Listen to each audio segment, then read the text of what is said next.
감사합니다. 우리 이 시간 함께 말씀 보겠습니다. 말씀은 고린도전서입니다. 고린도전서 16장 13절로 24절까지 말씀 우리 함께 보도록 하겠습니다. 고린도전서 16장 13절로 24절까지 제가 가진 성경은 신약성경 285페이지입니다. 고린도전서 16장 13절로 24절까지입니다.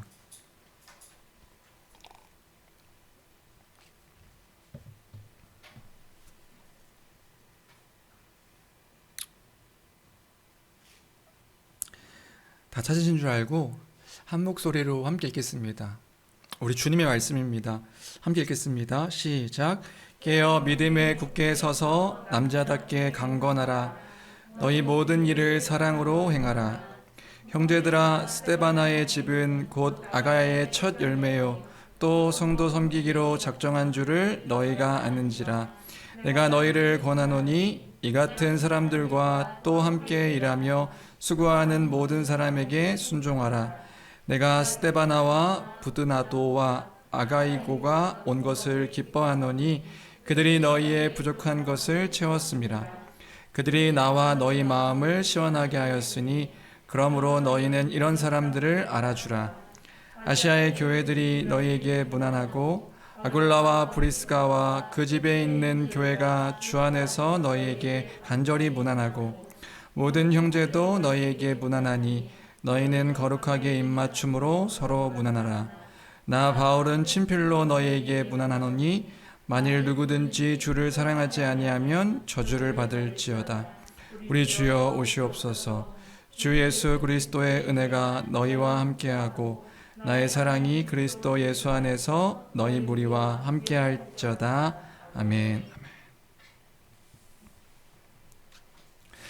우리는 계속해서 고린도전서를 함께 보고 있고 오늘은 고린도전서의 마지막 시간이 될 것 같습니다. 마지막 그 마무리의 내용들을 우리가 함께 나누려고 합니다.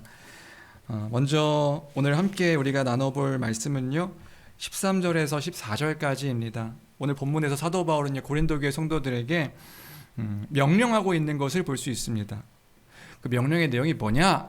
그게 이제 오늘 설교 제목처럼 깨굿남강행이다. 깨굿남강행. 이게 무슨 말입니까? 뭐 아시는 분들은 아실 수 있고 눈치채신 분들은 눈치채셨겠지만 우리 젊은 친구들이 요즘에 줄여서 얘기하는 거잖아요. 앞글자만 줄여서 이제 저도 이제 줄여봤는데요. 특별히 오늘 13절부터 14절까지는요. 이제 명령법, 굉장히 많은 명령법으로 되어 있는 문장입니다. 그래서 이제 앞글자만 이제 모아서요. 명령법으로 쓰여져 있는 그 동사들을 이제 깨굿남강행. 우리가 기억해야 된다. 깨굿남강행. 이게 더 어렵죠, 근데 깨굿남강행이. 깨굿남강. 근데 계속 하니까 또 입에 붙더라고요. 깨굿남강행. 이거를 지금 사도 바울은 명령하고 있다. 도대체 바울은 갑자기요 여러 명령들을 지금 하고 있는 겁니다. 왜 이런 여러 명령들을 갑자기 하고 있는 걸까? 오늘 이 본문 말씀 13절 14절에 대한 주석을 보니까요 학자들이 그런 얘기하더라고요. 뭐냐면 이 13, 14절이요 고린도전서 전체에 그 마지막 윤리적인 지침을 주고 있는 그런 명령이다. 무슨 말인지 되시나요? 다시 말하면 우리 갑자기 생뚱맞게 13, 14절이요 명령형으로 되어 있는 거예요. 그러니까 문맥에 안 맞게요. 왜 갑자기 명령형으로 이렇게 갑자기 이야기하는 걸까? 무슨 말이냐? 우리 지난주 설교를 좀 한번 기억해 보면 16장에서 사도 바울은 무슨 얘기하고 있었는가? 우리 그런 설교 했잖아요. 우리 밖에 있는 우리를 돌아봅시다. 그래서 1절에서 연보에 대한 이야기 했었고 그리고 사도 바울이 고린도 교회를 방문할 거란 이야기 했었고 디모데가 또 고린도 교회를 방문할 때 그를 이제 두렵게 하지 말라, 잘 돌봐줘라. 아볼로 그 목회자에 대한 이야기 했었습니다. 아볼로는 아직 갈 생각이 없다. 그런 얘기를 하다가 갑자기 사도 바울이 13절 14절에 갑자기 명령을 폭탄처럼 이렇게 막 쏟아붓고 있는 거예요. 왜 갑자기 이런 명령을 갑자기 연보 얘기하고 바울 자신의 얘기하고 방문할 거란 얘기하고 디모데 얘기하고 아볼로 얘기하다가 갑자기 왜 명령하는 건가? 그럼 이게 갑자기 왜 이 명령형이 나왔냐 하면 이것은 그 앞에 대한 명령이 아니라 1장부터 16장까지 고린도전서를 마무리하면서 1장부터 16장까지에 있었던 그 모든 것들에 대한 마지막 윤리적인 지침으로 명령을 하고 있는 것이 13절부터 14절까지의 내용이란 말이지요. 그래서 고린도전서의 결론이라고도 할 수 있습니다. 기억해라 하는 결론이요. 모든 내용의 결론이다. 그 결론을 명령으로 교회에게 알려주고 있는 것이지요. 그것이 무엇인가? 깨군남강행이다. 이게 결론이에요. 깨군남강행. 그럼 이게 뭐냐? 우리 같이 함께 읽어볼까요? 13절, 14절입니다. 함께 읽겠습니다. 시작. 깨어.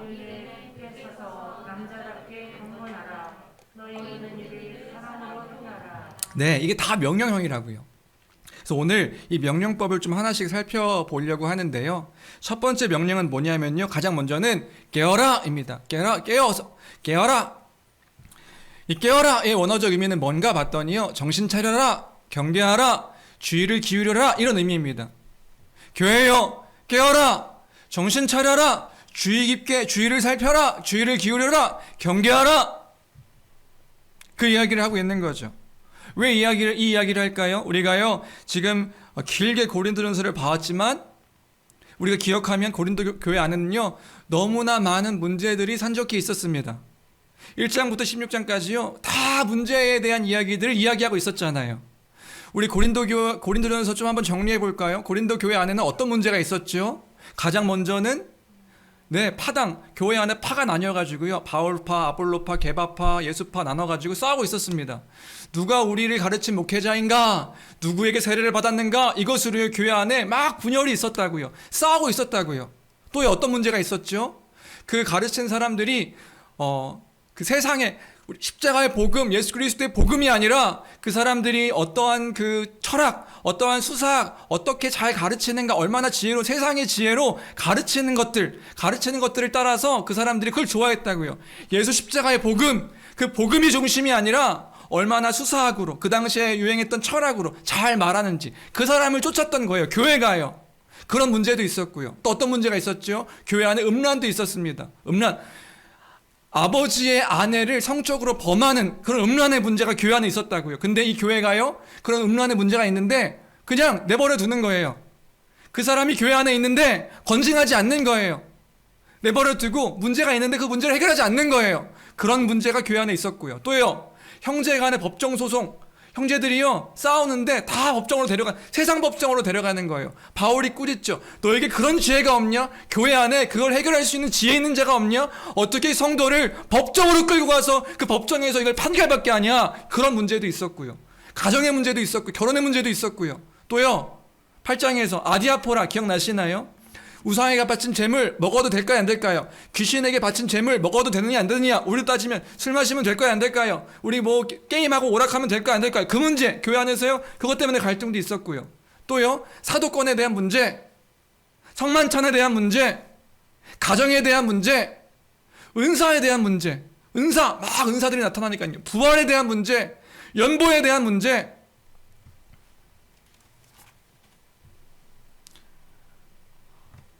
왜 그랬지요? 분명히요 교회에 복음이 있었습니다. 복음이 있었고 복음을 알고 있었음에도 불구하고 교회 안에서 실제적인 문제가 일어난 거예요. 그러니까 복음이 없는 게 아니라 복음이 있는데 복음으로 교회가 세워졌는데 이제 그 실질적인 교회 안에서 일어날 수 있는 또 세상 가운데서 성도가 일어날 수 있는 실질적인 문제들이 교회 안에 일어나게 된 거죠. 그것에 대해서 사도 바울이요 1장부터 16장까지 지침을 주고 있었잖아요. 실제로 교회 안에 문제가 일어나니까 그것으로 지침을 주고 있었어요. 그리고 그렇게 지침을 내린 후에 마지막으로 명령하는 거라고요. 무슨 명령을 해요? 첫 번째로요 깨어라고요. 깨어라, 정신 차려라, 주의를 기울여라, 경계해라. 그럼 이거 무슨 의미예요? 무슨 의미죠?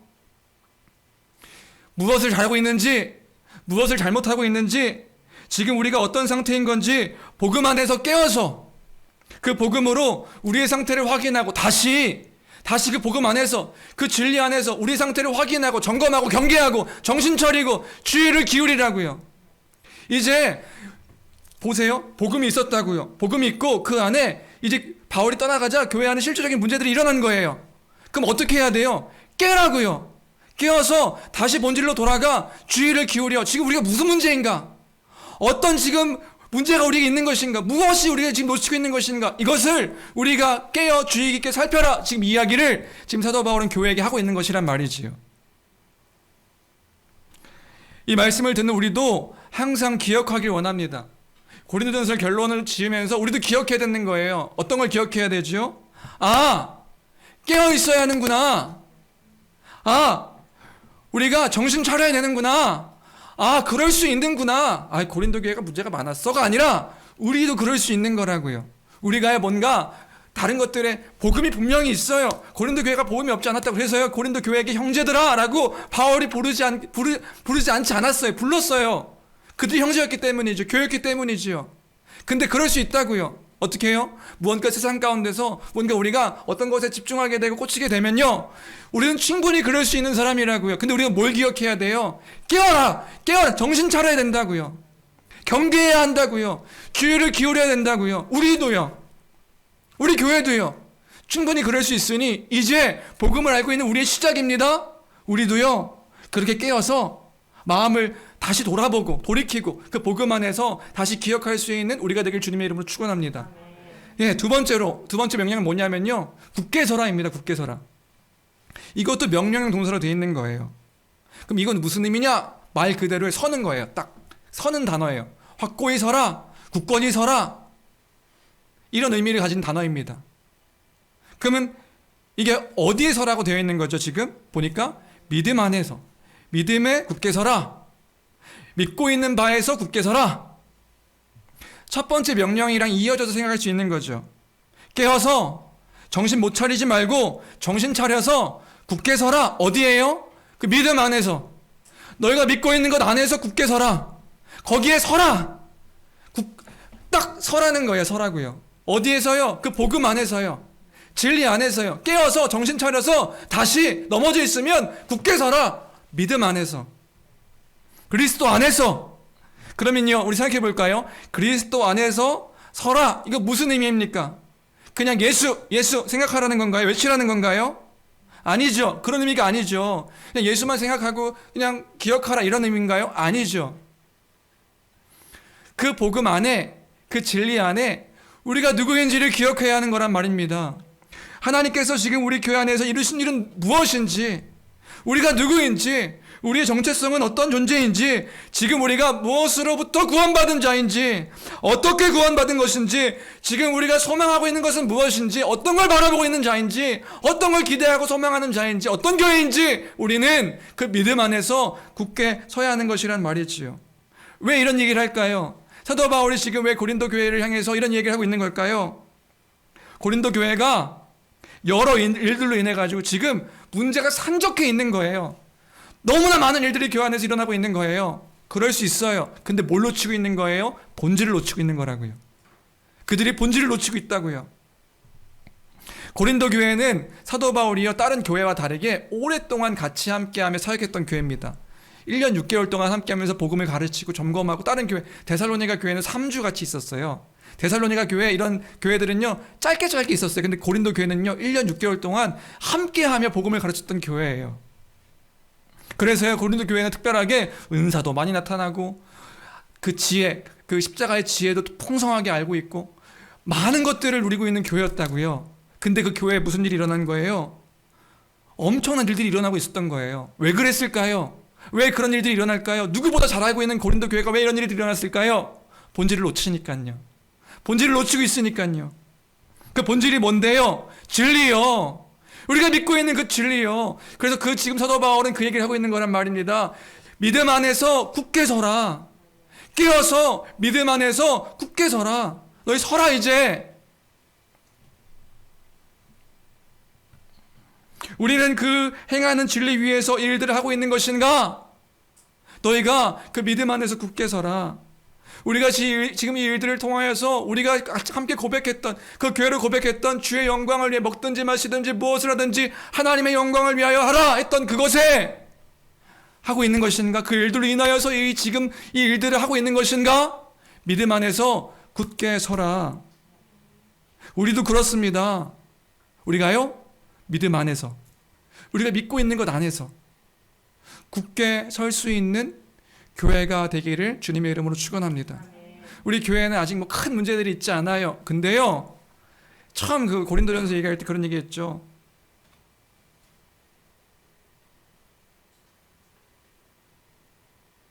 끝날 때까지 끝난 게 아니다. 그렇죠? 끝날 때까지요, 끝난 게 아닌 겁니다. 주와 주님께서 다시 오실 때까지 우리는 수많은 시험과 수많은 유혹과 수많은 일들이 우리에게 펼쳐질 겁니다. 왜 이런 일들이 있지? 당연한 거라고요. 이 땅 가운데서 그런 일들이 있을 때 우리는 뭘 기억해야 되냐면, 깨어서 그 진리 안에 다시금 우리가 지금 어떠한 존재인지 무엇 그 복음 안에서 굳게 다시금 쓰고, 넘어지면 또 쓰고 또 서는 우리가 되어야 한단 말입니다. 고린도 교회도 그렇고 그 말씀의 교회도 그렇고 그런 교회가 되길 주님의 이름으로 축원합니다. 세 번째 명령은 뭐냐면요, 세 번째 명령은 남자다워라, 강건하라 입니다. 남자답게 강건하라. 근데 이 두 단어는 사실 비슷한 의미의 단어거든요. 남자다워 강건해라, 남자답게 강건해라. 이건 무슨 의미일까요? 고린도 교회가 좀 약간 여성스러웠을까요? 약간 뭐 이렇게 좀 이렇게 여성스러웠던 것일까? 그런 건 아니겠죠. 고린도전서를 전체적으로 봤을 때 그런 의미를 표현하진 않았으니까요. 그러면 이제 고린도 교회에 여자가 많으니까 남자를 좀 전도해서 좀 남성다워져라 이런 의미일까? 그것도 아니겠죠. 그럼 이게 무슨 의미일까? 지금 무슨 맥락 안에서 이야기하고 있는 것일까? 이제 좀 이것을 또 살펴보니까, 찾아보니까 이 특별히 남자답게 이 단어가 언제 쓰였나 보니 특별히 군인들에게 이제 이 단어가 좀 많이 쓰였다고 하더라고요. 군인들에게 하나님께 순종하고 하나님의 능력에 대한 확신을 가지고 용기 있고 힘 있게 행동하라 이렇게 격려하는 문맥에서 이 남자다워라 이런 표현들을 많이 썼다고 하더라고요.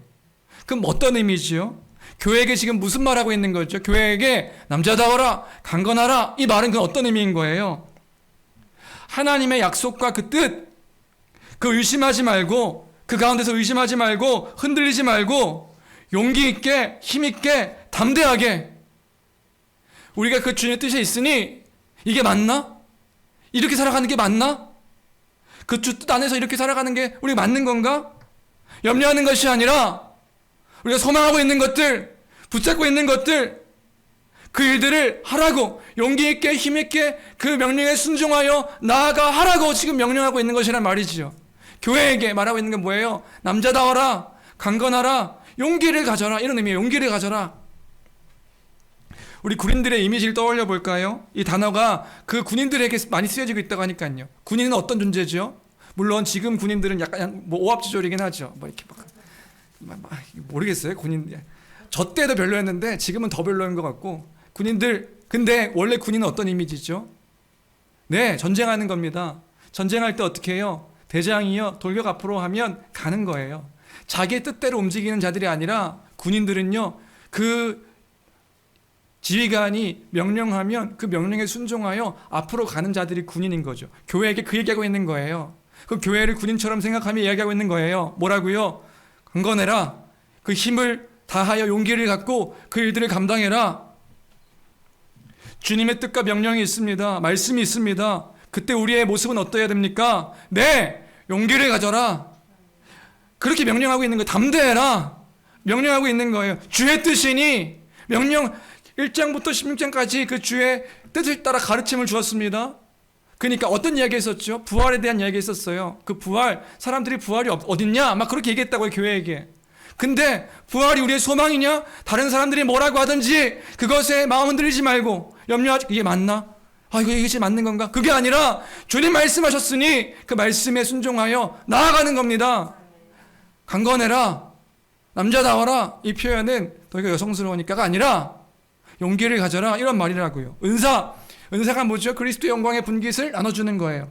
교회를 온전하게 세우기 위해서 그 은사를 나눠주어서 그 은사를 통해 교회를 온전히 세우기 위해 하나님께서 주신 선물이라고요. 그럼 그 뜻을 알았으니 어떻게 해야 돼요? 그 뜻을 안 것을 가지고 우리가 용기 있게 이것이 주님의 뜻이구나 살아가고 살아내는 거란 말입니다. 강건해라, 성찬, 권징, 아디아포라, 내 세상의 기준과 뜻과 가치와 다른 거죠. 세상이 말하는 것들과 다른 이야기를 하고 있는 거죠. 근데 우리는 그것이 진리임을 알아? 그 뜻 가운데 거하는 자들이 되라. 두려워하지 마라. 이 이야기를 지금 사도 바울은 교회에게 이야기하고 있는 것이란 말입니다. 교회에게 이야기하고 있는 것은 또한 우리에게도 이야기하고 있는 거라고요. 우리에게요. 그 주의 뜻에 온전히 나아갈 수 있는 그 말씀의 교회가 될 줄로 믿습니다. 그런 교회가 되어야 한다고요. 마지막입니다. 마지막 네 번째 명령은 뭐냐면요. 너희 모든 일을 사랑으로 행하라. 이 일들은 모두 행할 때 어떻게 하는 거예요? 사랑으로 행하는 거예요. 주 안에 사랑하는 성도 여러분, 우리가 고린도전서 13장 할 때도 사랑 이야기했죠. 그 사랑을 놓치지 않는 교회가 되길 주님의 이름으로 축원합니다. 사랑을 놓치지 수많은 은사가 나타나고 수많은 어떤 기적 같은 일들이 나타나도 사랑이 없으면 아무것도 아니다 이렇게 얘기했어요. 그 교회 안에 사랑이 없으면 아무것도 아니다. 이 모든 일들을 행할 때 사랑으로 그 일들을 행하는 모든 일들을 행하는 우리가 되어야 할 줄로 믿습니다. 근데 여기서 중요한 건 뭐냐면 여기 조금 더 모든 일을 사랑으로 하라고 할 때 사랑으로 한다는 것은 무슨 의미일까요? 사랑으로 행하라. 그럼 여러분들 어떻게 생각하세요? 사랑으로 행하라 라고 하니까 우리는 그 사랑을 약간 그렇게 생각하는 거예요. 사랑? 감정적인 사랑. 뭔가 이렇게 좋아하는 마음으로 뭔가 이렇게 어떤 일들을 할 때 막 그 사랑이라는 것들을 감정으로 생각하는 거죠. 근데 우리가 그런가요? 그럴 때가 아닐 때가 많잖아요. 우리가 물론 다 볼 때마다 다 사랑스럽죠. 이렇게 막 가슴이 떨리고 해야. 근데 안 그럴 때가 있잖아요. 저 사람은 진짜 보기 싫어. 이런 감정들이 생길 때도 있다고요. 어떤 사람들을 바라볼 때마다 막 가슴이 떨리고 그럼 이런 것들이 없을 때는 나는 사랑이 없어. 나는 사랑하지 않는가 봐. 나 사랑으로 행하라고 했는데 나는 사랑이 없는 것 같아. 이렇게 우리는 그 사랑을 어떤 감정적이고 또 어떤 내 마음에 있는 어떤 느낌적인 것들로 사랑을 이해할 때 사랑으로 행하라 라고 얘기하니까요. 그럼 그 사랑이 없으면 어떡하죠? 근데 우리가 기억해야 되는 건 뭐냐면 성경에서 말하는 사랑으로 행할 때의 사랑은요. 내가 가지고 있는 그 감정으로 행하라는 의미가 아니란 말입니다. 그럼 그 사랑은 어떤 사랑인 거예요? 하나님의 사랑이요. 하나님께 받은 바 그 사랑을 기억하여 우리가 나는 그 사랑이 없는데 너 그 사랑 만들어내서 너 그 감정 빨리 쥐어짜가지고 그 감정 네가 만들어내서 그 사랑으로 다른 사람들에게 행하라 이게 아니라고요. 그럼 그 사랑하는 사람이 사랑할 수 없을 때 어떡하죠? 원수도 사랑하라 말씀하셨는데 원수를 어떻게 사랑해요? 원수에게 사랑하는 마음이 어떻게 감정이 생길 수가 있어요? 근데 그 감정 만들어서 하라는 게 아니라 하나님의 사랑을 받은 그 사랑을 기억하여 너가 1만 달란트 빚진 자의 그 탕감받은 그 은혜를 기억하여 그 은혜로 그 사람을 사랑해내라 이렇게 얘기하고 있는 거란 말입니다. 여기서 말하는 사랑은 아가페예요. 아가페. 하나님의 사랑. 하나님의 사랑으로 모든 일을 행해라. 그 우리가 은혜가 필요한 거죠. 우리가 어떤 은혜를 받은 자인가를 기억해야 되는 거죠. 여기 찬양 10,000가지 은혜를 받았으니 내 평생 기쁘나 슬프나 즐거우나 무슨 말인지 이해되세요? 10,000가지 은혜를 받았으니 내가 슬픈 일도 있는데 내가 즐거운 일도 있는데 온전히 주님의 뜻 가운데 거하며 사는 거예요. 왜요? 그 은혜를 기억하여서요. 그 사랑으로 행하라는 거죠. 그 사랑으로 사랑을 해내는 교회가 되어야 하는 거란 말입니다. 그 말씀의 교회가 그런 교회, 고린도 교회에게도 교회에게 그런 이야기를 하고 있는 거예요. 모든 일에 지금 1장부터 16장까지 그 모든 일들을 우리가 이제 아마 고린도 교회 안에서 이 산적하여진 문제들을 아마 내야 할 그런 이 편지를 받고 해야 했겠죠. 이게 쉽지 않았을 것 같아요. 이게 지금 한번 상상해 보세요. 막 상상만 해도 이거 끔찍해요. 여기서 지금 여기 3분단 있잖아요. 여기 한 분단. 근데 여기 4파였으니까 한 파 더 만들어야 돼. 저기 안에서 막 싸우고 있는 거죠. 이 싸우고 있는 교회 어떻게 화합시키죠? 막 싸우고 있는 교회 안에 어떤 사람은 지금 성적으로 문제가 있고 어떤 사람은 지금 법정 내려가지고 막 싸우고 있고 의사는 막 여기서는 막 예언한다고 눈 뒤집혀가지고 막 예언하고 있고 이게 지금 도대체 부활이 없대요. 또 어떤 사람은 부활 없다고 막 아유, 부활을 믿다니 지금 어떻게 부활이 가능하냐? 근데 교회가 진리 안에서 이 일들을 다시 해내야 하는데 뭐 어떻게 해내야 되는 거예요? 우리가 놓치지 말아야 되는 게 뭔 거예요? 사랑이라고요. 사랑. 그 하나님이 주신 그 사랑이 우리의 기저가 되고 우리의 기본이 되어서 사랑으로 그들을, 사랑 안에서 그 일들을 해야 한다. 왜요? 형제이니까요. 우리가 그리스도 안에서 형제 자매이니까요.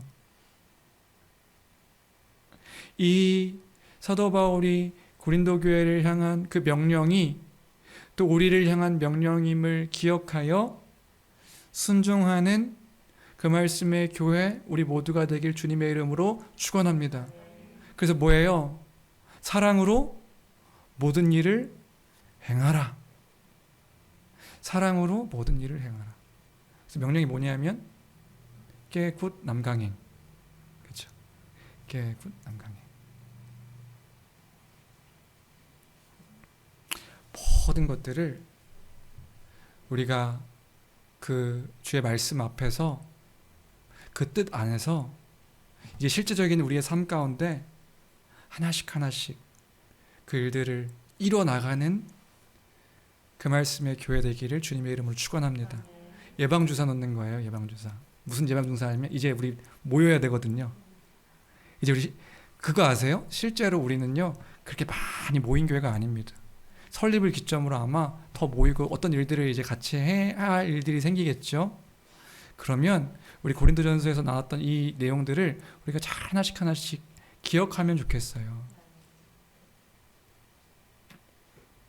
그래서 내 뜻이 아니라 주 뜻 가운데 이 일들을 잘 감당하는 교회가 되기를 원합니다.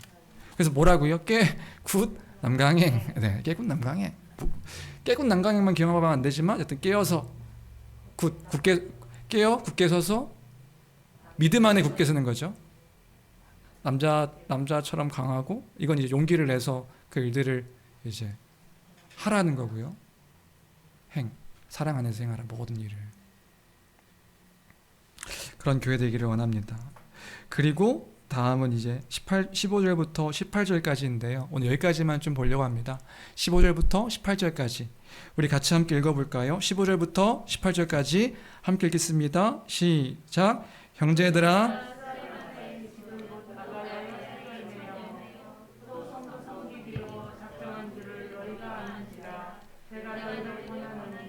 이 같은 사람들과 또 함께 일하며 수고하는 모든 사람에게 순종하라.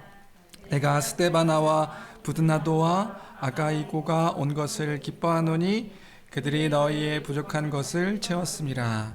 그들이 나와 너희 마음을 시원하게 하였으니 그러므로 너희는 이런 사람들을 알아주라.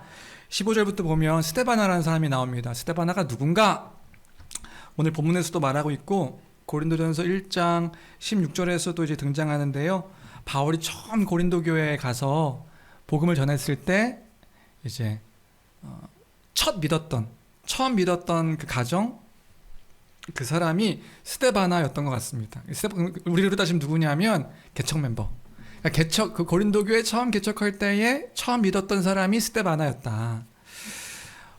그럼 지금 바울이 지금 뭐 얘기하고 있는 거냐? 오늘 본문을 생각할 때 자칫 이렇게 생각할 수 있는 거죠. 16절에 보니까 이 같은 사람들과 또 함께 일하며 수고하는 모든 사람에게 순종하라 라고 얘기하고 있으니까 뭐야 이거? 그러면 개척 멤버와 함께 같이 일하고, 문자를 읽으면 개척 멤버와 함께, 다 개척 멤버네요. 개척 멤버와 함께 일하고 수고하는 사람들에게 순종하라. 개척 멤버들에게 순종하라, 정회원들에게 순종하라, 뭐 이런 의미인가? 그런 건 아니고요. 이게 지금 어떤 맥락이냐면 15절에서 이 스데바나를 설명하기를 성도를 섬기기로 작정한 자 이렇게 표현하고 있어요. 맞죠? 스데바나의 집은 곧 아가야의 첫 열매요 또 성도 섬기기로 작정한 줄을 너희가 아는지라. 그러니까 이 사람이 어떤 사람이냐면요, 교회 안에서 은사를 따라 직분으로 섬기기를 그렇게 작정한 사람인 거예요. 이 사람은 어떤 사람이냐면 교회 직분자인 거죠. 뭐 장로인지 집사인지는 잘 모르겠지만 결국에는 그 성도를 섬기기로 작정한 자, 교회의 직분자인 것입니다. 교회 안에서 리더십을 갖고 섬김과 봉사와 사역을 감당했던 사람, 그 사람이 이제 스데바나였던 것입니다. 그러니까 지금 다시 정리하면 지금 사도 바울은 뭐 얘기하고 있냐면 그 교회 안에서 섬기는 리더십을 가진 직분자에게 순종할 것을, 그들과 함께 교회의 일을 감당하고 그들에게 순종할 것을, 그 말씀의 권위를 따라 그 섬기는 이들에게 순종할 것을 지금 사도 바울은 그 고린도 교회에게 이야기하고 있는 것입니다. 왜 이런 이야기 할까요? 왜 이런 얘기 했냐면 고린도 교회가 지금 무질서했거든요. 서로 막 바울파, 아볼로파, 게바파, 예수파 해가지고 리더십 없이 그냥 파 나눠가지고 막 싸우고 있는 거예요. 왜요? 우리도 아니까.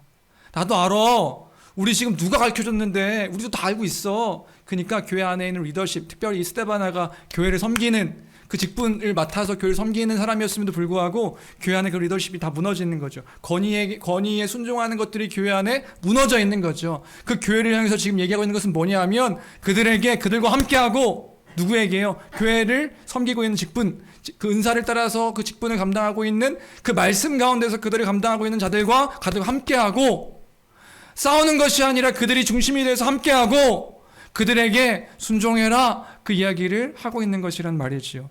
주 안에 사랑하는 성도 여러분, 교회 안에 세워진 그 직분의 권위에 순종하는 교회 되길 주님의 이름으로 축원합니다. 만약 물론 그 권위를 맡은 그 직분자들이 주의 말씀을 따라 그 일들을 하지 않는다고 한다면 그것에 순종하라는 의미는 아니죠. 그러나 그 직분자들이, 우리 교회도 마찬가지죠. 직분자가 당분간은 안 세워지겠지만, 왜냐하면 그 직분자가 세워질 수 있는 기간이 있거든요. 그러나 그 직분자가 세워질 때에 교회 안에서 직분을 세웠다면 또 목사가 직분자이지요.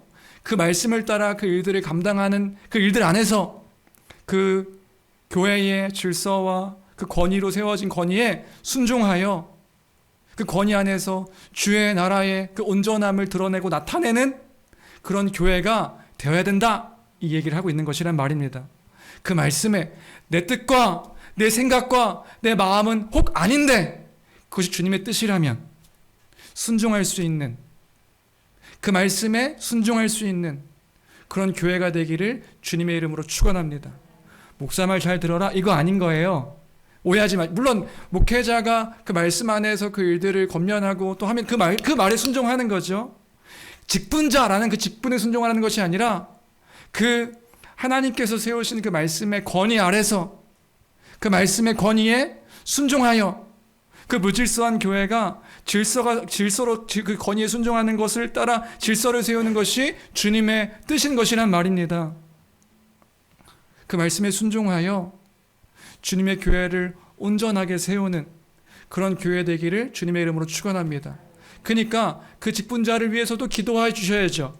그 직분자가 주의 말씀을 따라서 그 일들을 잘 감당할 수 있도록 지혜와 그 성령의 충만함으로, 집사들은 지혜와 성령의 충만함으로 그 직분자가 세워지는 거잖아요. 주의 말씀을 잘 아는 자들이 장로와 목회자가 되어 교회를 돌보는 거잖아요. 그런 직분자가 세워질 수 있도록 교회는 기도해야 되고 깨어서 기도해야 되고, 성도들은 그 말씀에 순종하여, 내 생각은 아닌데, 내 뜻은 그게 아닌데, 근데 주님의 말씀이기에 순종하여 그 교회를 온전히 세울 수 있는 그 말씀의 교회가 되기를 주님의 이름으로 축원합니다. 그런 교회가 되어야 한단 말이지요. 말씀을 정리합니다. 결론은 뭐냐면요, 그 사도 바울이요, 다른 서신서들과 다르게 길게 썼어요. 지금 1장부터 16장까지, 물론 로마서도 길었지만, 근데 이 로마서는 1장부터 11장까지 약간 교리적인 내용이거든요. 그리고 12장부터 지침이거든요. 근데 고린도전서는요, 1장부터 16장까지가 다 교회 안에 있는 문제로 인한 지침들이에요. 너 지금 이거 잘못됐다, 이건 지금 말씀 안에서 옳지 않은 것이다. 근데 교회가 복음이 없었던 건 아니라고요. 그 진리를 몰랐던 건 아니라고요. 우리 1장 15절인가요? 너희가 받았고 너희가 그 가운데 선 것이라, 그 복음을 얘기할 때요. 형제들아, 너희가 이미 받았고 너희 그 가운데 선 것이라. 그 뭐예요? 그들이 복음을 알고 있었다고요. 복음을 받았다고요. 복음 안에서 지금 교회가 세워진 거라고요. 근데 뭐가 있었어요? 실제적인 문제들이 있었다고요. 실제적인 문제들이 교회 안에 있었다고요. 이건 사도 바울이 떠나니까 걷잡을 수 없이 막 교회 안에 문제가 있었다고요. 근데 우리가 그때 기억해야 되는 것은 뭐냐 하면 우리가 진리 안에, 복음 안에 다시 돌이키는 거예요. 돌아보는 거예요. 깨어서 굳게 서서 남자답게 강건하여 사랑으로 그 일들을 행해야 하는 것이란 말입니다.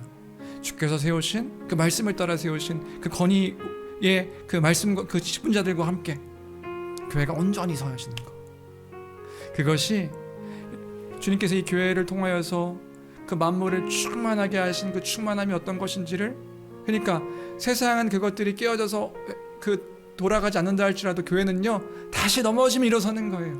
다시 넘어졌다가 다시 일어서는 거예요. 우리 그럴 수 있어요. 왜요? 우리에게는 복음이 있으니까, 진리가 있으니까. 오래 참는 거예요. 오래 참음으로 성령이 하나 되게 하신 것을 힘써 지킬 수 있는 거예요. 왜냐하면 우리에겐 복음이 있으니까요. 그리스도가 있으니까요.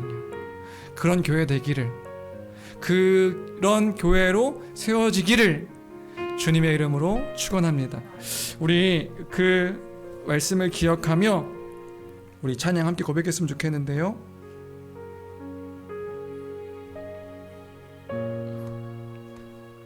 우리 말씀 앞에서 이 찬양 함께 믿음으로 선포했으면 좋겠습니다.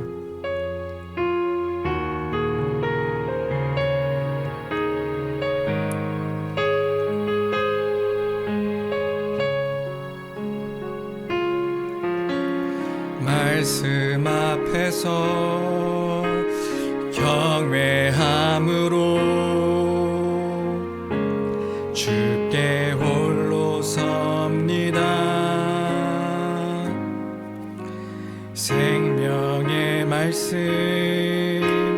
읽고 순종해 주를 예배합니다. 우리 한 번 더 고백할까요? 말씀 앞에서 경외함으로 주께 홀로 섭니다. 생명의 말씀 읽고 순종해 주를 예배합니다. 기록된 말씀 힘이 있어서 진리로 우리 거룩해 하며 거룩한 말씀 세세 영원히 복음이 되어 말씀하시는 하나님 말씀에 두려워 떠는 자, 그 말씀에 생명을 거는 자, 한 사람 찾으시는 주님의 약속을 믿어 하나님 말씀에 운명을 거는 자, 순종하며 주 따라가는 자, 영원한 하나님 나라 이뤄갈 주의 교회요. 일어나라. 하나님 말씀에 두려워 떠는 자, 그 말씀에 생명을 거는 자, 한 사람 찾으시는 주님의 약속을 믿어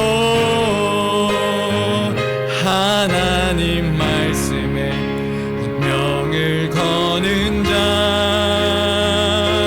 순종 순종하며 주 따라가는 자 영원한 하나님 나라 이뤄갈 주의 교회요 일어나라 주 말씀은 우리를 구원에 이르는 지혜이니 목숨과 내 뜻 다해 그 말씀에 복종하라 하나님 말씀에 두려워 떠는 자 그 말씀에 생명을 거는 자 한 사람 찾으시는 주님의 약속을 믿어 하나님 말씀에 운명을 거는 자 순종하며 주 따라가는 자 영원한 하나님 나라 이뤄갈 주의 교회요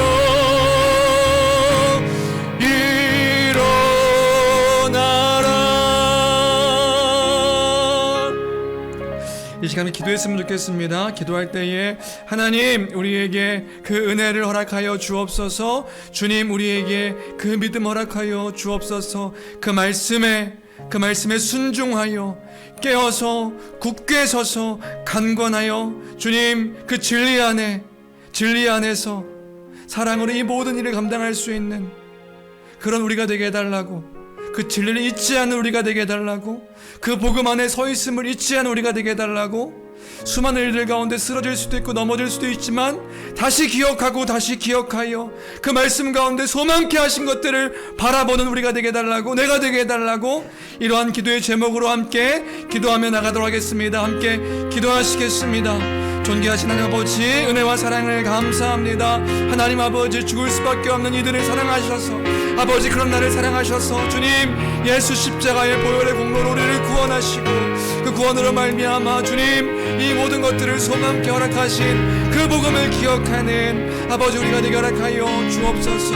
아버지 흔들리고 또 염려되고 두려워하며 낙심되며 절망하는 그 모든 것 가운데서 하나님 아버지 우리가 다시금 깨어나길 원합니다. 정신을 차리고 그 일들 가운데 다시 서기를 원합니다. 믿음 안에서 굳건하게 설 수 있는 아버지 그 믿음 우리에게 허락하여 주옵소서. 하나님 아버지 우리의 심령을 거저두지 마시고 함께 해주심으로 말미암아 이 모든 일들을 감당하는 그런 교회 되게 도와주옵소서. 수많은 일들이 산적해 있습니다.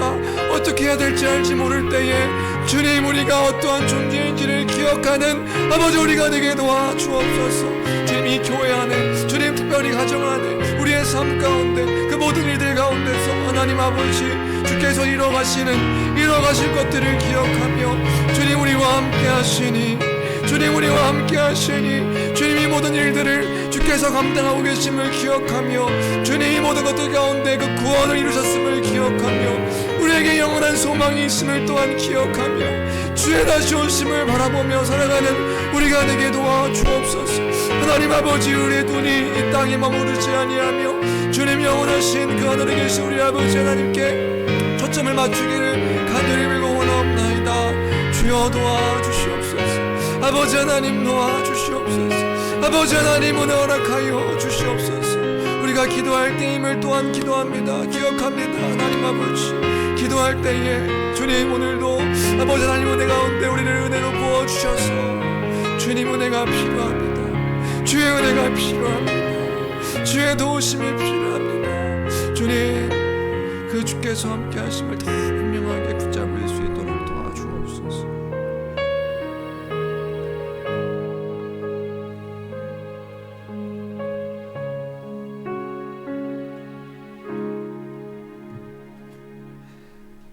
하나님 아버지, 우리가 여기 있습니다. 주의 몸된 교회가 여기 있습니다.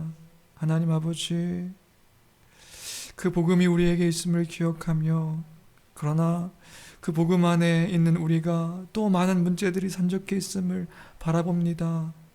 주님, 함께하여 주셔서 이 모든 일들을 넉넉하게 감당케 허락하여 주시고, 주님, 우리의 힘이 아니라 주님, 우리의 모습을 바라볼 때 아무런 힘도 없고 아무런 능력도 없음을 주여 봅니다.